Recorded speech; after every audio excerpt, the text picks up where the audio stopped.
Hi, magandang umaga po sa inyong lahat for our first reading of the day. Tingnan po natin kung ano po ang makikita natin sa first reading of the day today. No, today is Sunday. Ano po kaya ang makikita natin sa first reading of the day today, no? Natin muna po natin ang ating baraha. Tingnan po natin kung ano po ang makikita natin sa first reading of the day. Sana po ay napanood niyo na po yung first, second, third, and fourth reading kahapon Saturday. Nako, napaka lalalim po ng mga nabasa ko kahapon. And I do hope na mapanood niyo po lahat yan. Ano? Sayang po kung hindi niyo mapapanood dahil sobra pong powerful at malalim po at talagang makabuluhan lalo yung nabasa natin kahapon. Ano? So ngayon po, tingnan naman po natin kung ano naman po ang mababasa natin sa first reading of the day today.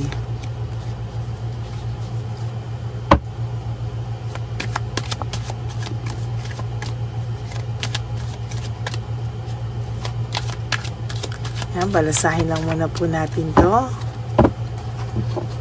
I hope no skipping of ads. Huwag niyo po itong i-skip because dito po ako kumukuha ng koneksyon at energy sa akin pong mga binabasahan, no? So, pili na po tayo ng 20 cards. 1, 2, 3, 4, 5, 6, 7, 8, 9, 10. Dito naman po tayo pumunta dito. 11, 12, 13, 14, 15, 16, 17, 18, 19, and 20. Okay.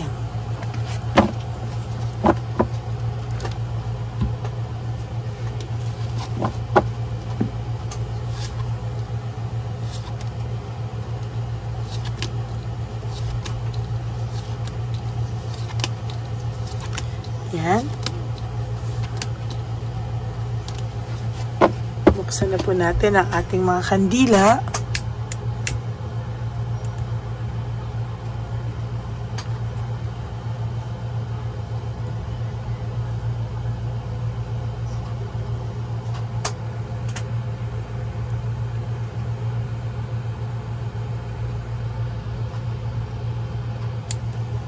Okay.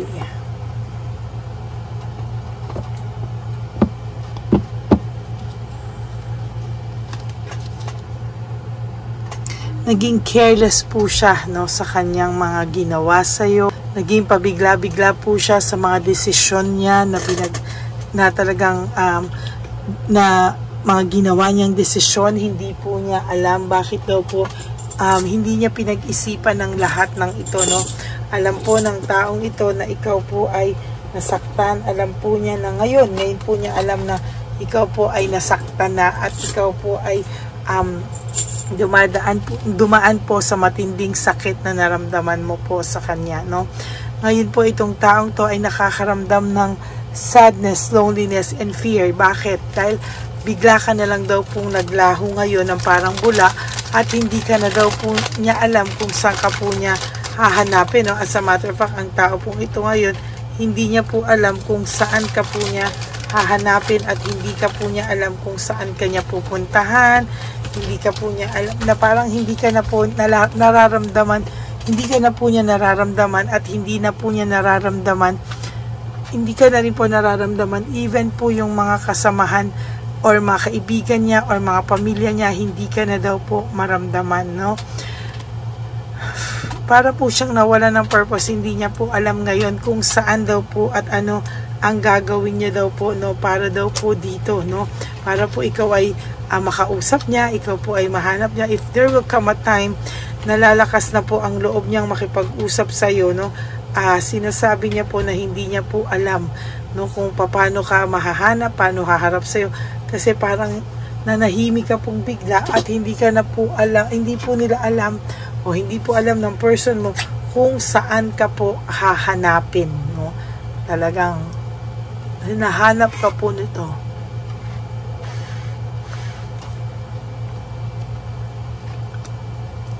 Dahil naging masaya po siya sa'yo. Naging masaya po kayo sa isa't isa, no?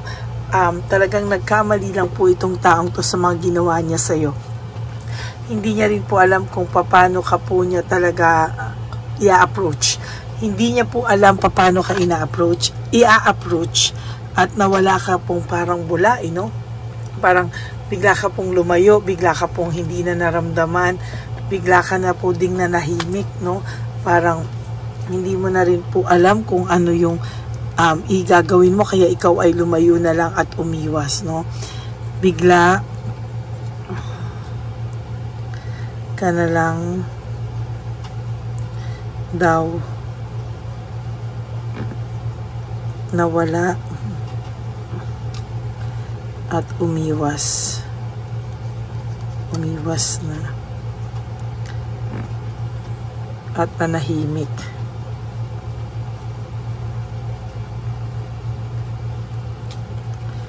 At hindi na niya alam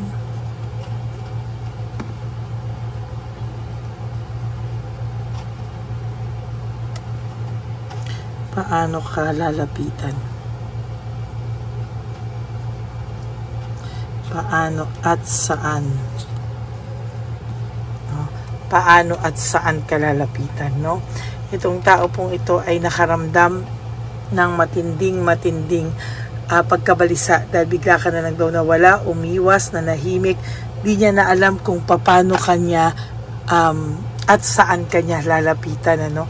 Dahil itong taong po ay nakakaramdam siya ng matinding pagkamis sa'yo. Naiisip niya po yung happy memories nyo. Naiisip niya po yung pagsisimula nyo.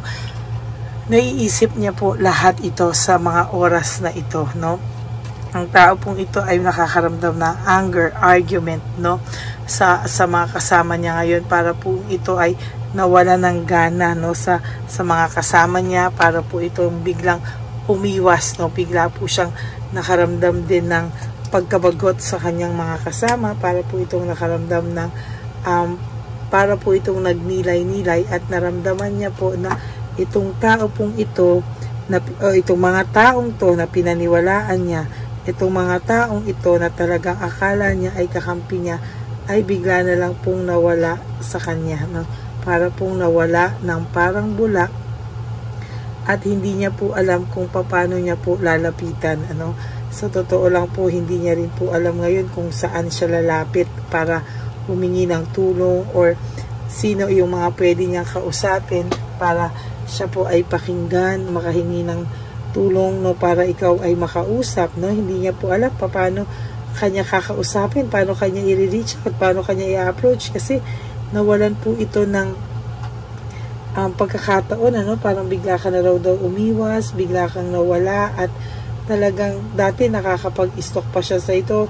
Parang nakita ko, parang yung profile mo rin daw po, or parang baka nilak mo din yung profile mo, na wala na po siyang hindi ka na po niya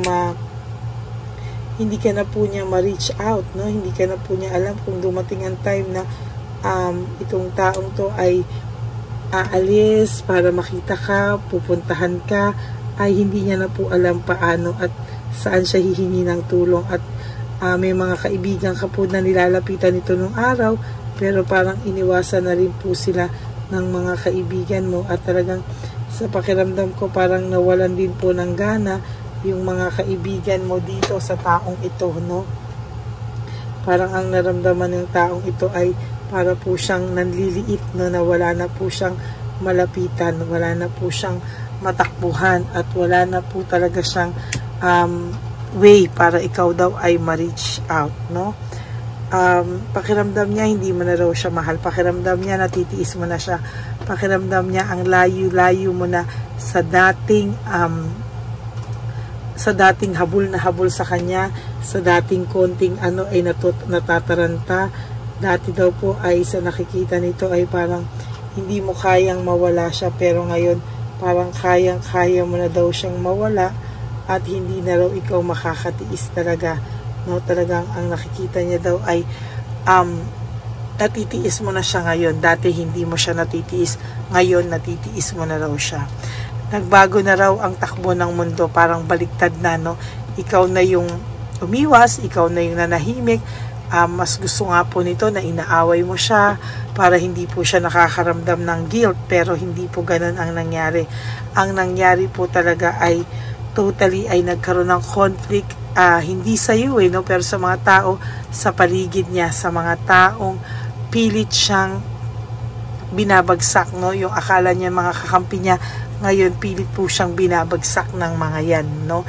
And sa nakikita ko din po dito, no, ay itong taong pong ito ay nakakaramdam din po ng parang nawalan siya ng kakampi nung nawala ka sa kanya, no?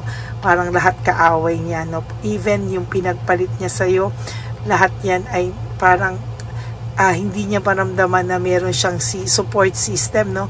Para po siyang nadenggoy, no? Nung naghiwalay kayo, para po itong nalungkot, no?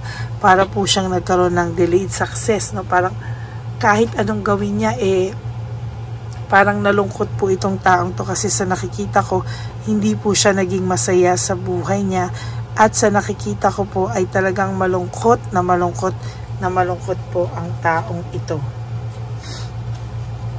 Ayan, no?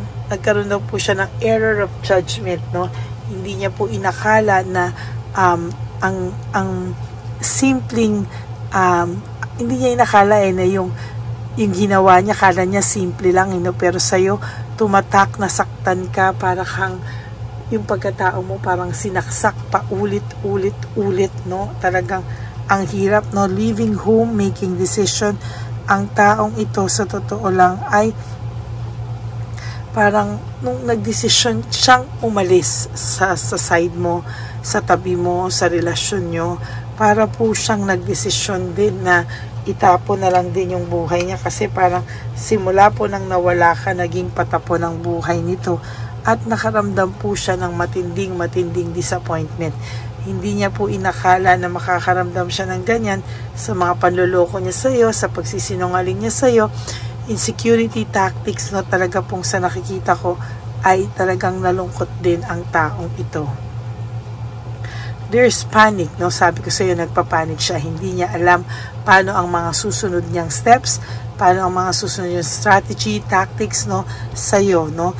There is fear of change, no? Parang ayaw niya pong mangyari ang lahat ng kinakatakutan niyang pagbabago, no? Parang ang pakiramdam niya po anytime daw ay pwede kang lumayo sa piling niya totally, no? At talagang pinapakita niya lang po sa iyo ay false success, living beyond means, meaning hindi po totoo o wala pong katotohanan lahat po ng pinapakita niya sa iyo. There is self-pity, no? May self-pity po akong nakikita dito. Loss, grief, talagang ito po ngayon ay nakakaramdam ng pagkabagabag, nakakaramdam po siya ng pagkaawa sa sarili niya, dinadamdam niya po, nagluluksa talaga siya sa mga nagawa niyang kalokohan sa iyo. Hindi niya man po inaamin ito sa mga tao, pero yun po ang lumalabas, the Tower, no, for your last card. Feeling niya po, simula po nang nawala ka, talagang nagkasunod-sunod po ang karma niya sa buhay, no? Nagkasunod-sunod, at talagang napakahirap daw pong iwasan yung mga karma niya ngayon sa buhay. So that's it. Yan po ang nakikita ko, and sa nakikita ko po ay nagulat ito, no? Lahat sila nagulat na bigla ka na lang nawala, bigla kang umiwas, bigla ka na nahimik, hindi nila alam paano ka i-reach out, hindi ka nila alam paano ka lalapitan, bigla silang nagkaroon ng hiya sa iyo. So yan po ang ating first reading of the day. I hope na naka-resonate kayo, and if you do, can you please give me a like and comment down below para naman po alam ko kung ano po ang inyong mga nasa saloobin. And always please click the bell para alam nyo po at updated kayo sa mga latest videos po na ating nilalabas. And for those of you who would like to have a private reading with me, you can message me po at Ladyly Elena, that's Ladyly Elena. Nasa dulo po yan ng ating video. Diyan niyo po ako makokontak. That's my only official and legit FB account, no? At nilabas ko din po dyan ang fake account ng fake account ng Lady Elena na kung saan ay nag-i-scam siya at nanghahack siya sa mga subscribers natin. Ano? Meron pa nga po silang strategy na kunwari ay sasabihin nila na lumipat tayo kay Dr. Apakaru ba yun? O, hindi ko na po alam kung sino, at parang binabalik ang ganito at masaya daw siya, ganyan. Pero bakit po siya nasa channel ko, no?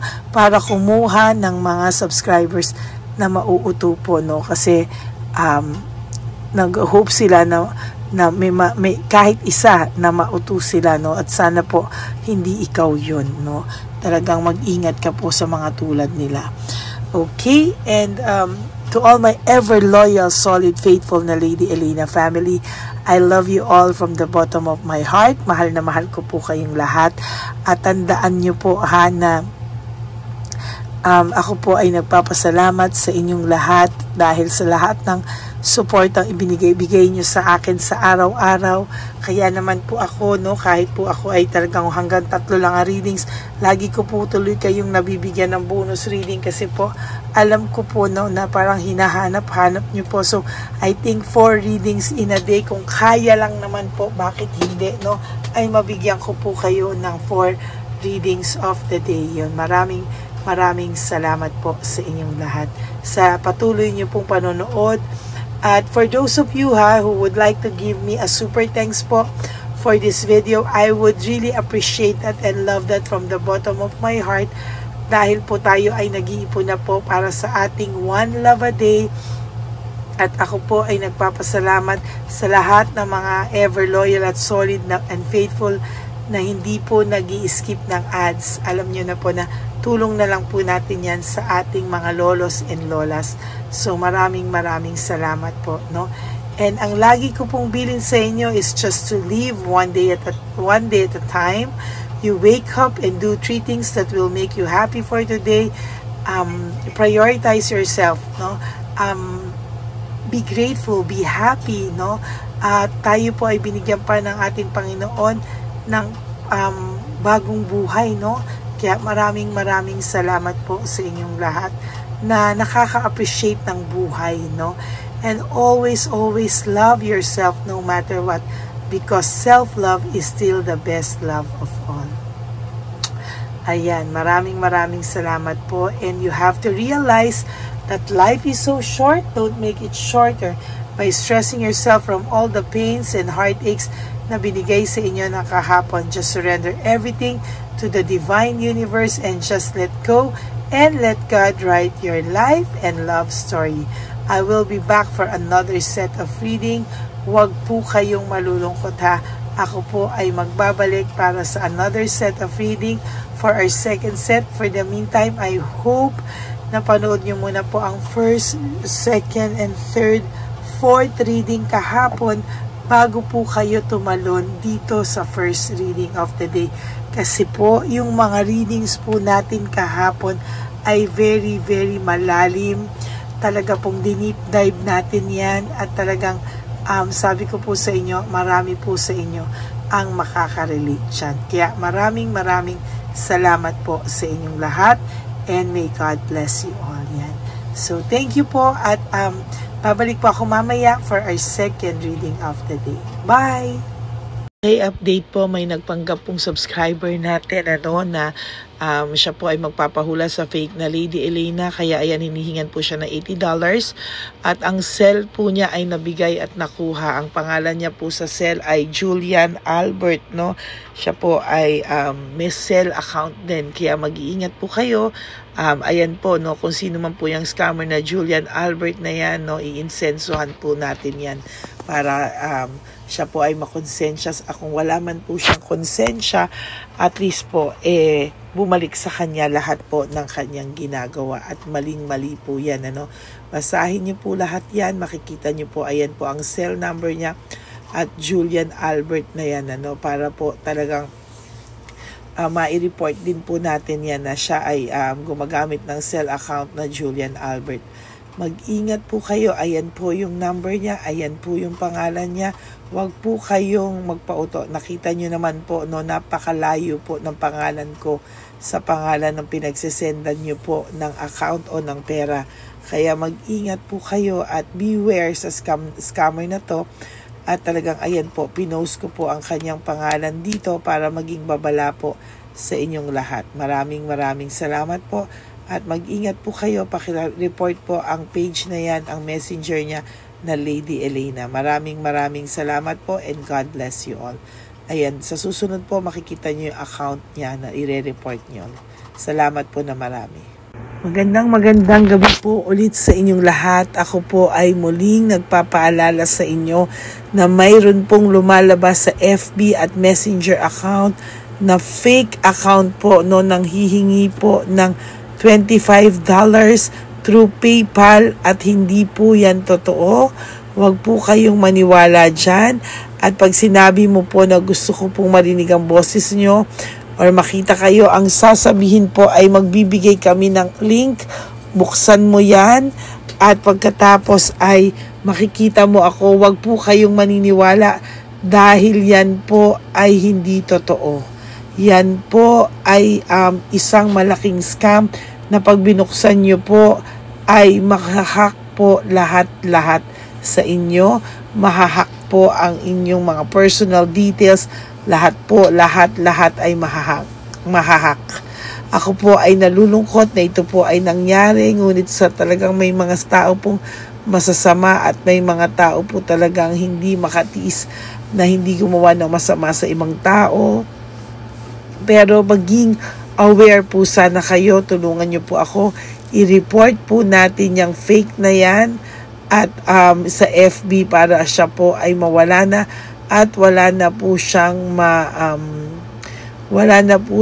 mabiktima pa. Nandyan po lahat ng details at maraming salamat po sa inyong lahat. Maraming salamat po sa inyong lahat at mag-iingat po kayo.